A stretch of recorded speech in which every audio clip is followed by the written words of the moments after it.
nuganira n'abasore benshi cyangwa abakobwa uzasanga buri muntu wese muri we afite lisite y'ibintu umuntu bazabana agomba kuba yujuje.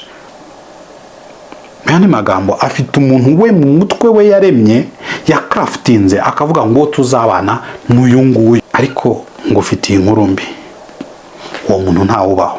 Umuntu muzabana ntabwo ari wa wundi wowe uri kwiremera, n'uw'Imana yaremye. Bityo ukwiye kuvana amaso kuri ka karisite kawe k'ibintu wumva umuntu muzabana akwiye kuba yujuje, ahubwo ukareba mu bantu bakuzengurutse, muri aba bantu Imana yamaze kurema, ninde unyura umutima wawe, ninde ukuzuza. Abasore benshi, abakobwa benshi batinzwa nuko bahanze amaso bya bintu bo bitekerereza kuruta guhanga amaso ab'Imana yaremye. Rwose rekeraho gutinda kuri kriteriya zawe, ahubwo urebe mu bantu bakuzengurutse ninde muntu uri kunyura umutima wawe, ninde muntu Imana iri kugukurira kuganira nawe. Umwegere muganire. Uko muganira Imana izagenda ihumura amaso yawe, uzagenda ubona urukundo ruza muri wowe utazi aho ruturutse. Ariko ntabwo ushobora gukunda umuntu mutavuganye, umuntu mutaganiriye. Uwo nguwo uri kwimagina mu mutwe wawe wamaze gukora ngo ufite ibi n'ibi, uwo ntabwo abaho, kubera ko Imana yaremeye Adamu umufasha asinziriye. Urakoze cyane. Iyi ni Urushako TV, nanjye nitwa Johnny. Urushako TV ni platform twigiraho kurambagiza, kubana no kurera neza dushingiye ku kuri kw'ijambo ry'Imana. Niba rero ari ubwa mbere, ntibibagirwe gukanda subscribe ndetse na notification kugira ngo nawe tujye tubana muri uyu mwanya. Hano ku Urushako TV rero nta kindi dukora no kujya mu ijambo ry'Imana kugira ngo tumenye n'ubuhe bwenge ijambo ry'Imana riduha bwadufasha kubaka ingo nziza zishoreye imizi mu rukundo rwa Kristo. Ariko itubaza ako kantu ko gushorera imizi mu rukundo rwa Kristo kaje gate, bishatse kuvuga iki? Ukuri nuko njyewe nawe nta buryo, nta mbaraga, nta bushobozi dufite bwo kumvira Imana. Umwanditsi w'Abaroma igice cya 8:7 arabivuga ngo ntibishoboka, muri kamere yacu ntabwo tubasha kumvira Imana. Ariko Imana yaciye inzira kugira ngo abantu bayumvire. Imana ibibwira umuhanuzi Ezekiyeli mu bice 36 ikamubwira ngo nzabashyiramo umwuka wanjye ntume babasha kumvira amategeko yanjye. Icyo kintu twumvira Imana gute? Iyo Imana idushyizemo umwuka wayo, birumvikana ibyo bisiga ikibazo kibaza ngo none se umwuka wayo twamubona gute? Icyo nacyo Bibiliya iragisubiza. Petero yabisobanuriye abantu mu Byakozwe no mu gice cya 2, ariko babwira iby'umwuka wera. Arababwira ngo mwihane mubatizwe mu izina rya Yesu, namwe muzahabwa iyi mpano y'umwuka wera.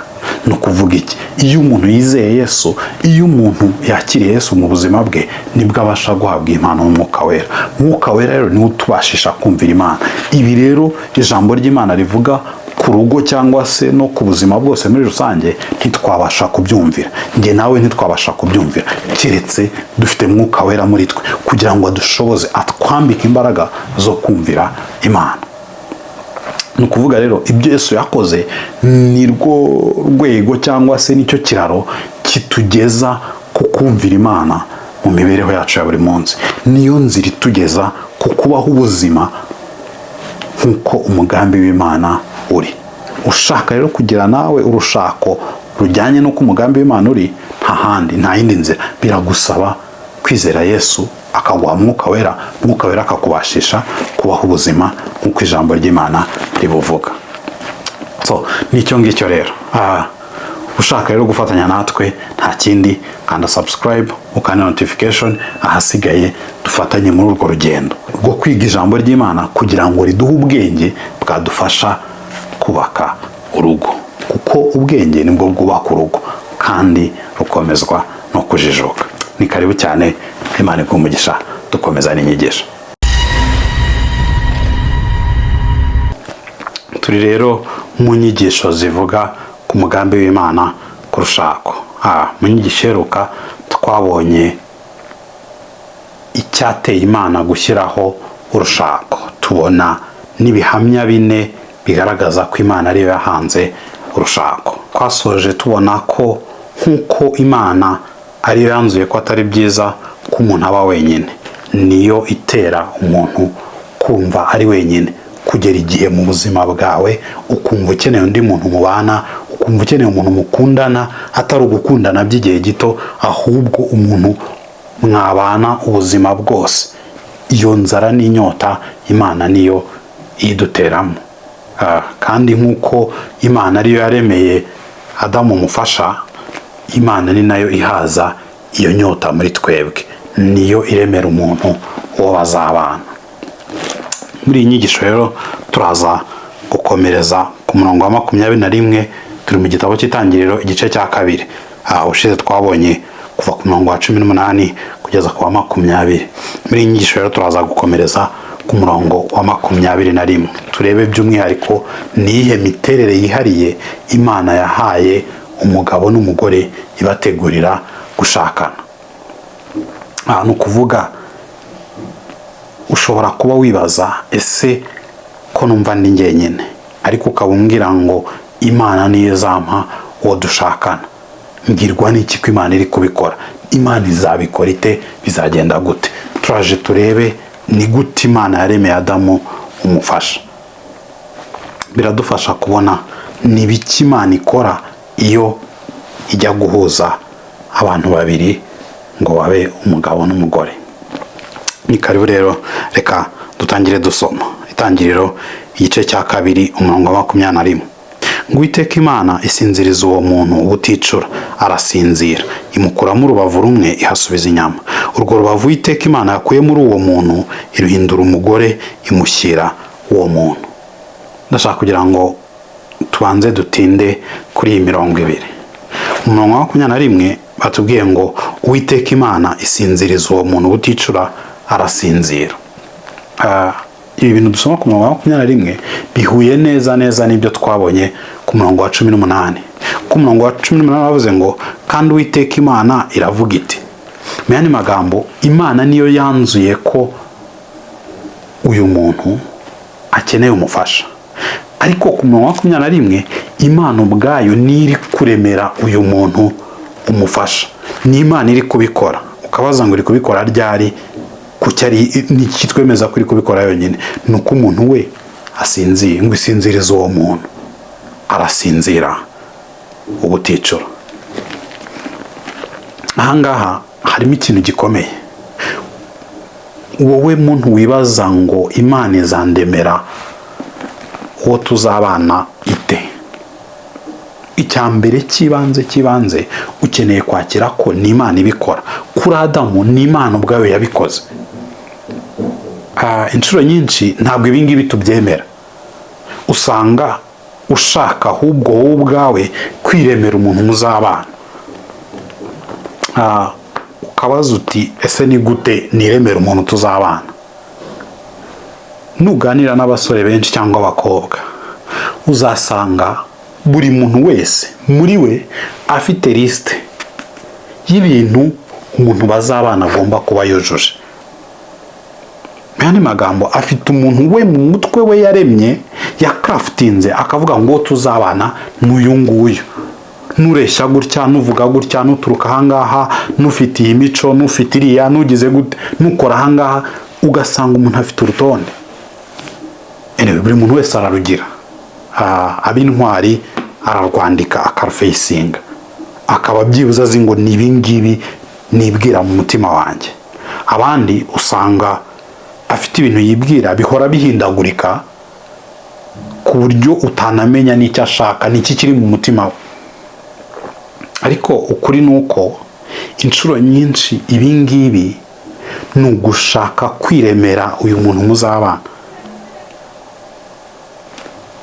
Ugasanga hari umuntu wowe utekereza mu bitekerezo byawe ushaka kurema ngo abe ari we muzabana, ariko ngo ufitiye inkuru mbi, uwo muntu ntawubaho.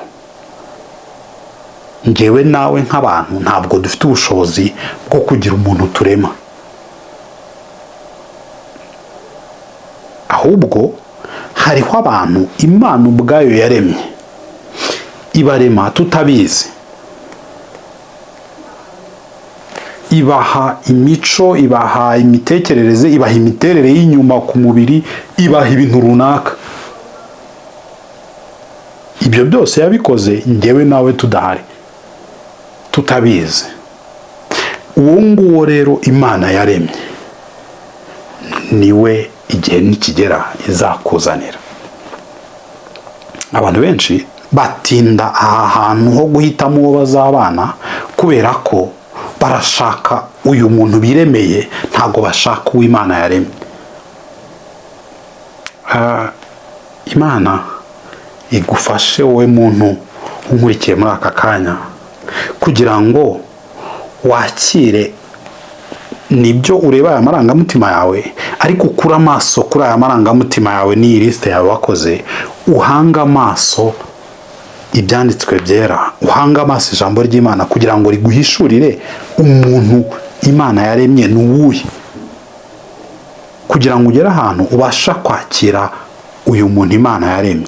Kubera iki? Kubera ko ntabwo uzabana na wa wundi witekereza mu mutwe wawe, uzabana n'uwo Imana yaremye, kandi Imana yamuremye ryari?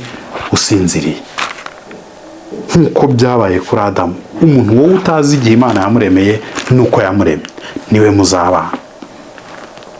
Biragusaba rero kwitoza kureba harya umuntu Imana yaremye ngo njye nawe twuzuzanye ni umuntu umeze ute, kuruta kureba wowe urimo kurema. Reka turebe ibintu nka bingahe bigufasha kubona umuntu Imana yakuremeye. Uyu muntu Imana yaremeye Adamu yari ameze ate? Mu 21 twawubonye bitangira bitubwira ko yari asinziriye. Hanyuma mu gihe uyu muntu asinziriye, umva ikintu Imana yakoze, ngo imukuramo urubavu rumwe ihasubiza inyama.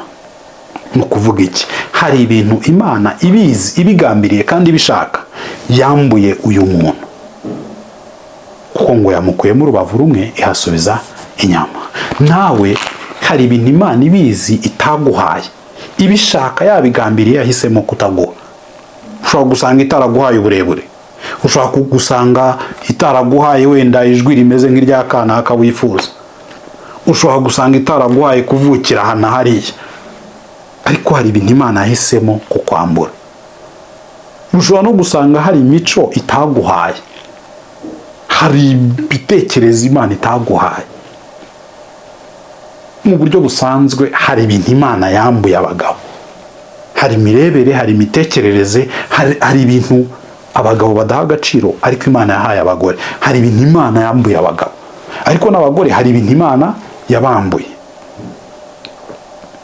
Ukuri nuko ngo Imana imukuramo urubavu rumwe ihasubiza inyama, hanyuma urwo rubavu biratubwiye ngo iruhindura umugore. Ni iki kiri kuba ahangaha? Ni ukuvuga ngo ibi bintu Imana ubwayo yahisemo kukwambura, hari undi muntu yabihaye. Uyu muntu yabihaye, Bibiliya isoze bavuga ngo imushyira uyu muntu, ngo iruhindura uwo mugore, ngo imushyira uyu muntu. Uwo niwe muntu muzabana, ni umuntu ufite ibitandukanye n'ibyo ufite, niwe muntu mushobora kuzuzanya. Rekeraho rero gushaka umuntu musa, rekeraho gushaka umuntu umeze nkawe, kubera ko umuntu muzashakana Imana yabikoze ibishaka, ni umuntu ufite uteye bitandukanye nawe, utekereza bitandukanye nawe, kugira ngo mwuzuzanye, kuko nicyo Imana yakoze ahangaha. Ngira ngo icyo kirumvikanye. Ujya wibaza ngo azaba ameze ate, ni umuntu umeze ute? Icya mbere kibanze kidasubirwaho, ni umuntu utandukanye nawe, ni umuntu uteye bitandukanye nawe. Iki gikwiye kumvikana. Niba uri umugabo uzashakana n'umugore, umuntu uteye mu buryo bw'umubiri bitandukanye nawe. Ntabwo rero itandukano hagati y'abagabo n'abagore riba gusa ku miterere y'umubiri, imyanya ndangagitsina n'iki. Oya, riba no mu miterere, uko baprosesinga amarangamutima yabo, uko batekereza, uko bakora ibintu, imbaraga bafite ziratandukanye. So icyo rero nicyo Bibiliya kutubwira hano, nicyo ukwiye kubanza kwakira. Ni umuntu utandukanye nawe. Ibi ngibi abashakanye birabareba cyane, kuko intambara ya mbere mu rugo, ikibazo giteza ibibazo mu ngo cya mbere, ni ukubona umugabo ushaka ko umugore we amera nkawe, cyangwa umugore ushaka ko umugabo we amera nkawe, ku buryo usanga umugabo avuga ngo ngiye se ko ibi mbikora n'ibi n'ibi, kuki atamera nkanjye? Cyangwa ugasanga umugore nawe avuga ngo ibi se ko mbikora kuki atamera nkanjye? Urumva umugabo ukunda kuzinduka akumva umugore we nawe akwiye kuzinduka.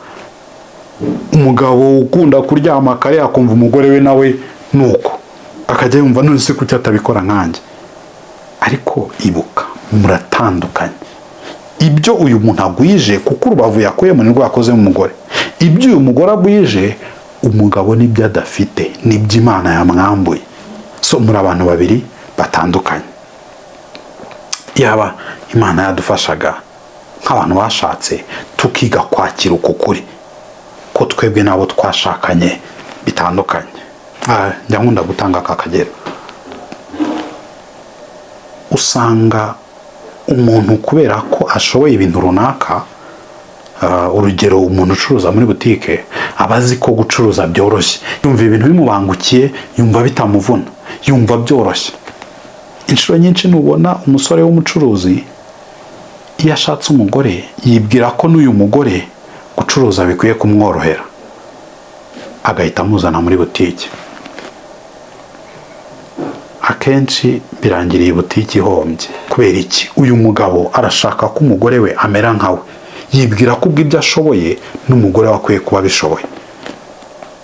Ibi bintu byangiza ingo, kuko bituma uyu mugore waje mu bintu adashoboye yisanga yuzuye ipfunwe n'agahinda, kubera ko asigara yicuza ngo ninjye wahombeje butike y'urugo rwacu, ninjye wasubije inyuma urugo rwacu. Ariko ntabwo byari bikwiye. Umuntu wese afite ibyo Imana yamuhaye byihariye. Ibyo rero Imana yahaye mugenzi wawe, ukeneye kwiga kubyakira.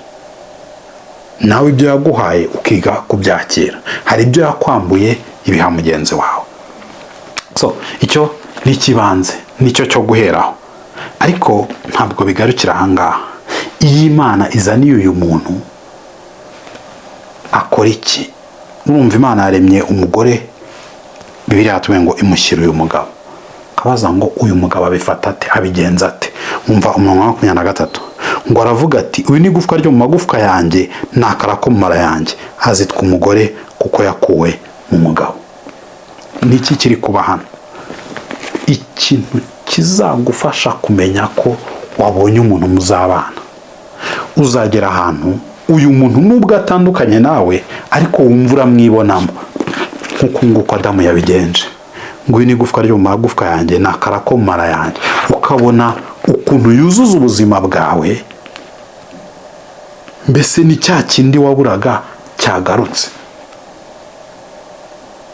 Icyo nicyo kizakubwira ko uyu muntu muri kumwe ko ari uw'Imana iri kuguhamagarira kubana nawe.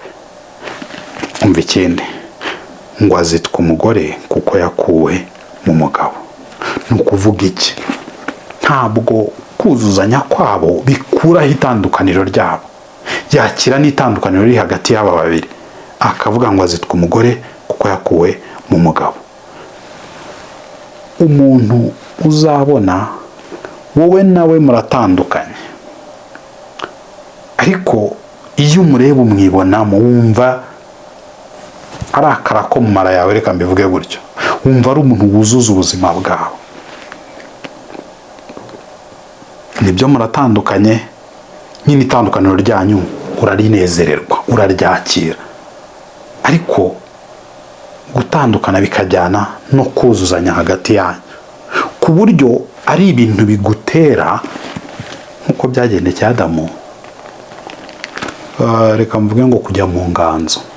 bituma umutima wawe wumva unezerewe, bituma hari ubundi bwenge bwunguka bwuzura muri wowe, bituma hari izindi mbaraga bigutera.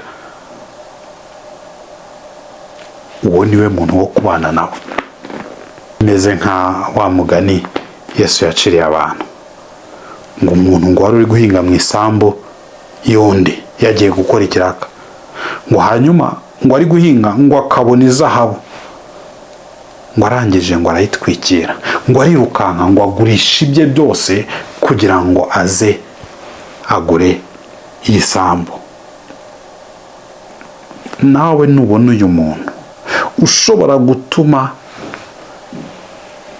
wumva umutima wawe wuzuye ibihangano, reka bari ko mbivuga nk'uko nguko Adamu avuga ati uri gufwa ryo mu magufwa yanjye, urakara ko mu mara yanjye, bari kuzitwa umugore kuko wakuwe mu mugabo. Akaba arakira uko buzuzanya, uko bahuza, ariko aranakira n'itandukaniro riri hagati y'aba babiri. Reka inyigisho nayo twe kwigira ndende, ndashaka gusa guca akarongo kuri ibi bintu bibiri tubonye. Icya mbere nuko umuntu muzabana ntabwo ari wa wundi wowe uri kwiremera, n'uw'Imana yaremye.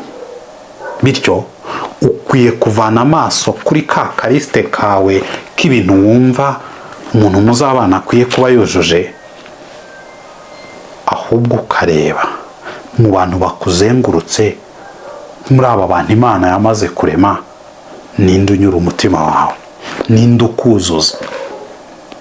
Abasore benshi, abakobwa benshi batinzwa nuko bahanze amaso bya bintu bo bitekerereza kuruta guhanga amaso ab'Imana yaremye. Rwose rekeraho gutinda kuri kriteriya zawe, ahubwo urebe mu bantu bakuzengurutse ninde muntu uri kunyura umutima wawe, ninde muntu Imana iri kugukurira kuganira nawe. Umwegere muganire, uko muganira Imana izagenda ihumura amaso yawe, uzagenda ubona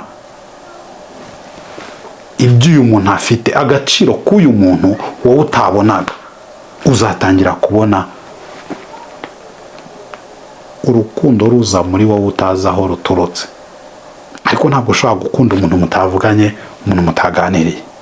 Uwo nguwo uri kwimagina mu mutwe wawe wamaze gukora ngo ufite ibi n'ibi, uwo ntabwo abaho, kubera ko Imana yaremeye Adamu umufasha asinziriye. Icyo ni icya mbere twabonye.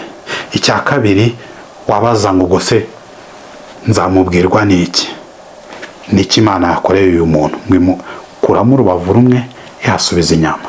Ni umuntu uteye bitandukanye nawe, ariko ni umuntu muzuzanya. Wowe nawe iyo muhuye, iyo muganiye, mwumva bivamo rwose, mwumva mudashaka kurekeraho kuvugana, kubera ko ubona indi perspective. So uyu muntu rero utandukanye nawe ariko mwuzuzanya, niwe muntu uri kuguhamagarira kubana nawe. Inshuro nyinshi iyo tubonye umuntu utandukanye natwe, ufite ibyo tudafite, ikintu cya mbere kizamuka muri kamere yacu ni ishyari, ni ukumva wifuza ibyo uyu muntu afite. Ariko ikizakubwira ko yari umuntu Imana iri kuguhamagarira kubana nawe, uzumva ubyishimiye, wishimiye ibi bintu afite wowe udafite. Ntabwo uzumva urarikiye ibyo afite ngo nawe uba ubifite, oya, ahubwo uzumva unezerewe ko uyu muntu wabifite. Umwakira uko ari. Nicyo Adamu yakoze, ngo azitwa umugore kuko yakuwe mu mugabo. So uyu muntu rero wishimiye uko ari bitandukanye nawe, ariko ukumva ntabwo wifuza ibye, ahubwo wumva wowe unezerewe nuko gusa mwuzuzanya, uwo niwe muntu Imana iri kuguhamagarira kubana nawe. Ibi ngibi bivuze iki ku bantu mwamaze gushaka? Niba waramaze gushaka, rekeraho guhindura uwo mwashakanye ngo amere nkawe. Ni intambara ya buri munsi ku bantu bashatse. Rwose umuntu undi we numva mwishimiye, numva nyine iyaba n'umugore wanjye yari ameze nkanjye, ariko nkeneye guhora niyibutsa mu mutima wanjye ko uyu nguyu ntabwo ari njyewe. Umugore wanjye akwiye kuba uwo ari we, nanjye nkaba uwo ndi we. niba rero warashatse ongera wibutse umutima wawe mbere yo kubwira umugabo wawe ngo wikore ibi ngibi ngo wakabaye bigenza gutya, mbere yo kubwira umugore wawe ngo wakabaye bigenza gutya, mbere yuko ushyira amategeko ku mwashakanye ubanze wigenzure neza niba utari kubikorera ngo ahinduka amere nkawe, kubera ko icyo nicyo gituma urugo rubiha. Iyo umuntu atangiye kugushyiraho amategeko aguhindura kumera nkawe rwose urabihirwa. Ube maso rero we muntu washatse, ejo utaba uri kugerageza guhindura mugenzi wawe watari we, kumuremamo umuntu wa wundi warotaga, wa wundi wifuzaga ngo ushake ko abo nguwo. Iri naryo reka ndivuge, hari amakosa abantu bakora iyo bari kurambagiza, akanga kureba umuntu uwo ari we, cyangwa se akanga no kwiyerekana uko ari, agashaka kuba uwo mugenzi we ashaka ko aba we. Sinzi niba icyo kintu cyumvikana. Ugasanga umukobwa ntabwo ashaka kuba uwo ari we, arashaka kumera nk'uwo umusore barambagizanya ashaka, cyangwa ugasanga umusore aribombarika ngo amere nk'uwo uyu mukobwa bari kurambagizanya yifuza. Ni ikosa rikomeye, kubera ko nimugera mu rugo uzashaka kuba uwo uri we byange, uzagerageza gushaka kuba uwo uri we, uyu muntu ntabwo azamenya uwo uri we, ntabwo azabasha kwakira uwo uri we kuko utigeze umwiyereka, kuko uwo yashakanye nawe ni umuntu umeze nka ya shusho yari afite mu bitekerezo bye. Iyo rero bukeye ntube uwo nguwo, intambara ziravuka. So itoze niba uri kurambagiza kuba uwo uri we, wemerere mugenzi wawe akubona uko uri, akwakire, akunde wowe nk'uko Imana yakuremye, aho gukunda illusion, ishusho y'uwo uri we yihimbiye. Imana ibahe umugisha. Reka inyigisho nayo nyisoreza ahangaha. Twarebaga imiterere yihariye Imana yahaye abagabo n'abagore ibategurira kubana. Niba utarakanda subscribe rwose uri gucikanwa. Izi nyigisho ku mugambi w'Imana ntabwo zisoreza kuri iyi, hari indi iri inyuma. Niba rero utarakanze subscribe ntabwo uzamenya ko yasohotse. Kanda subscribe, ukanda notification, ahasigaye dufatanye muri urwo rugendo rwo kwiga ijambo ry'Imana kugira ngo riduhe ubwenge bwadufasha kubaka urugo. Ariko ushobora kuba uri kureba inyigisho iya gatatu yawe yaramaze gusohoka, wakanda hano irahari tugakomeza. Imana iguhe umugisha.